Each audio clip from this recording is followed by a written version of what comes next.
Hi YouTube friends, இன்னைக்கு கொஞ்சம் சுதியே இல்லாமல் இருக்குது அப்படின்னு சொல்லி நீங்களாம் பார்க்குறது எனக்கு தெரியுது. என்னைக்கிட்டா உன் வீடியோவில் சுதி இருந்துச்சு அப்படின்னு கேட்குறீங்களா? அது ரைட்டு, அவங்க இருந்தால் இந்த வீடியோ இப்படியா வியூஸ் வாங்கும், சும்மா தக தக தக தகன்னு வாங்காத வியூஸு. சரி, ஓகே. என்ன அப்படின்னா, நேற்று மத்தியானத்துலேருந்து நம்ம தமிழ்நாட்டில் வந்து ஒரு அசாதாரண சூழ்நிலை வந்து உருவாகிட்டு இருக்குது, நிலவிட்டு இருக்குது அப்படின்னு சொல்லி ஆளாளுக்கு கொளுத்தி போட்டுட்டு இருந்தாங்க. மீடியாக்காரங்க தான் இப்படி கொளுத்தி போடுறாங்க அப்படின்னு பார்த்தா, நம்ம மக்கள், அடிப்படை மக்கள் இருக்கோம் இல்லையா, நம்மளும் வந்து பார்த்திங்க அப்படின்னா நம்ம பங்குக்கு ஃபேஸ்புக்கு, ட்விட்டரு, இன்ஸ்டா எல்லாத்துலேயும் பார்த்திங்கன்னா முடிஞ்ச அளவுக்கு எல்லோரும் கொளுத்தி போட்டே இருக்கிறோம். ஸோ அதை பற்றி தான் வந்து பேச போகிறோம். ஏதாவது கேள்வி இருக்குதாப்பா? இன்றைக்கி பார்க்குறத பார்த்தா எதை குறுன்னு பார்க்குறேன். என்ன கேள்வி இருக்குது? கேள்வி நான் பதில் சொல்கிறேன். கேட்க மாட்டீங்களா?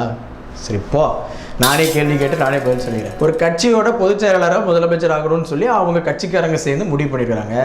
இதில் நமக்கு என்ன பிரச்சனை? ஓட்டு நாங்கள் இன்னும் உனக்கா போட்டோம், அந்த அம்மாக்கெல்லாம் போட்டோம், அந்த அம்மா தான் இல்லாமல் போயிட்டாங்க இல்லையா? அப்போ யாரையாவது ஒரு ஆளை கொண்டு வரணும்ல, அதுக்கு தான். அப்போ ஓபிஎஸ் ஐயா என்ன பண்ணுறாரு அப்படின்னு கேட்குறாங்களா?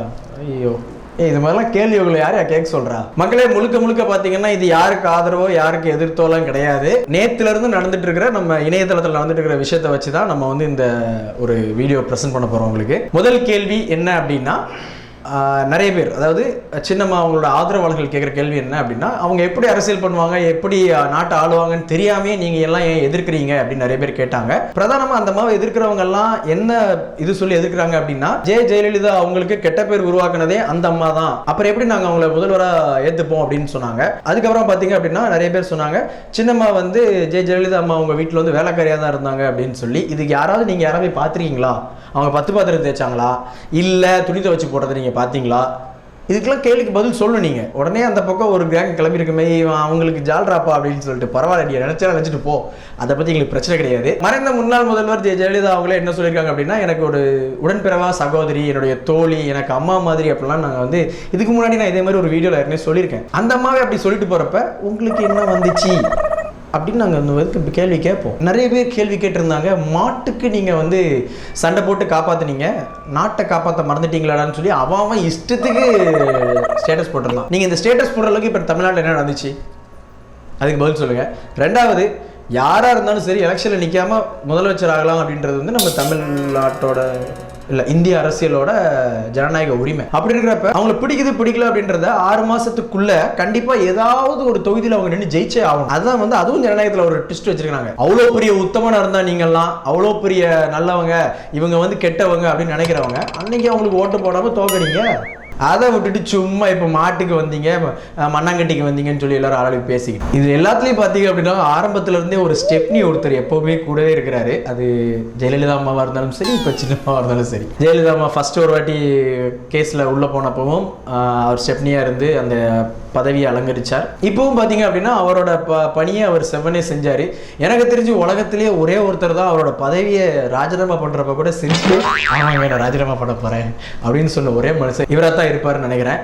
அது மட்டும் இல்லாமல் அவர் வந்து ஒவ்வொரு வாட்டியும் குனிஞ்சு நிற்கிறப்பையோ அல்லது காலில் விழுறப்பையோ அப்படி திட்ட மக்கள் அவர் சிரித்து இந்த விஷயத்த சொன்னதுக்கப்புறம் ஒட்டுமொத்தமாக ஐயா நீயாவது இரியா அப்படின்னு சொல்லி கண்ணீர் விடாத குறைய கெஞ்சிட்டு இருக்காங்க. பார்த்தீங்களா? அதில் தான் அந்த மனுஷனோட வெற்றி இருக்குன்னு நினைக்கிறேன்.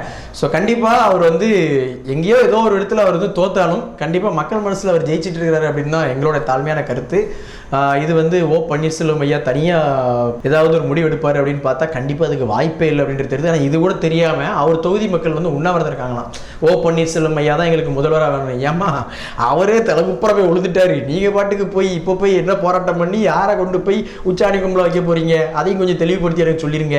ஒரு விஷயம் வந்து நல்லா நம்மளுக்கு புரியுது என்ன அப்படின்னா, ஏற்கனவே நம்ம சொன்ன மாதிரி இந்த போராட்ட களம், அந்த மெரினா ப்ரொட்டஸ்டாக இருக்கலாம் அல்லது எல்லா ஊர்களையும் நடந்த அந்த போராட்டம் அப்போ எல்லாருமே சொன்னாங்க, இனி ஒவ்வொரு பிரச்சனைக்கும் நம்ம வந்து வெளியே வந்து போராடணும் அப்படின்னு சொல்லி பேசிட்டு இருந்தாங்க. பட் ஆனால் 7வது நாள் நடந்த பிரச்சனையில் வந்து ஆட்டோமேட்டிக்காக இனிமேல் யாரும் வெளியவே வரக்கூடாது அப்படின்ற முடிவு பண்ணிட்டாங்கன்னு நினைக்கிறேன். நான் மறுபடியும் சொல்கிறத தான், எந்த வித ஒரு போராட்டமாக இருந்தாலும் சரி அதை வந்து நீங்கள் இப்போ இனிமேல் செயல்படுத்த வேண்டியது அப்படின்றது வீரம் அப்படின்றது இல்லை, அல்லது வேகமாகவும் பண்ணணும் இல்லை, விவேகமாக யோசிச்சு பண்ணுங்க அப்படின்னு தான் சொல்கிறேன்.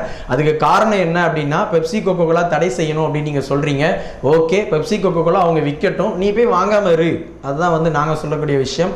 மக்கள் நினச்சா எது வேணாலும் முடியும் தானே சொல்கிறீங்க, ஓகே அதை பண்ணுங்கள். குறுக்கு வழியில் பவருக்கு வந்துட்டாங்க அப்படின்னு நினைக்கிறவங்க அப்போது நீங்களும் வந்து என்ன பண்ணுங்க அப்படின்னா 6 மாதத்துக்குள்ள அவங்க எலெக்ஷனில் நிற்க போகிறாங்க, அங்கே தோக்குறீங்க. இதுதான் பண்ண முடியும், இதுதான் நம்ம டெக்னிக்கலாக இனிமேல் பண்ண முடியும். ஏன்னா மக்கள் அப்படின்ற ஒரு பெரிய சக்தி, அதில் வந்து பண்ண முடிஞ்ச விஷயம் அப்படின்னு சொன்னால் இதெல்லாம் தான் அப்படின்றது தான் எங்களோட தாழ்மையான கருத்து. மற்றபடி யார் மேலேயும் எங்களுக்கு பர்சனலாக எந்த ஒரு பகையுமே கிடையாது. பகை இல்லைப்பா, பகை இருந்தாலும் பரவாயில்ல போங்கப்பா. ஓகே, இந்த வீடியோ உங்களுக்கு பிடிச்சிருச்சுன்னா பாருங்க, சப்ஸ்கிரைப் பண்ணுங்க, உங்கள் ஃப்ரெண்ட்ஸுக்கு ஷேர் பண்ணுங்கள் நிறையா. நீங்கள் அப்போவே ஆட்டோமேட்டிக்காக எங்களுக்கு நிறைய வியூஸ் வந்துடும். ஏதாவது ஒரு விஷயம், நிறைய விஷயம் நல்லா இல்லைனாலும் ஒரு சில விஷயமாவது நல்லா இருக்கும் அப்படின்ற நம்பிக்கை எங்களுக்கு இருக்குது. மீண்டும் சூப்பர் இன்னொரு வீடியோ உங்களுக்கு சந்திருக்கேன். ராஜேஷ், பாய்.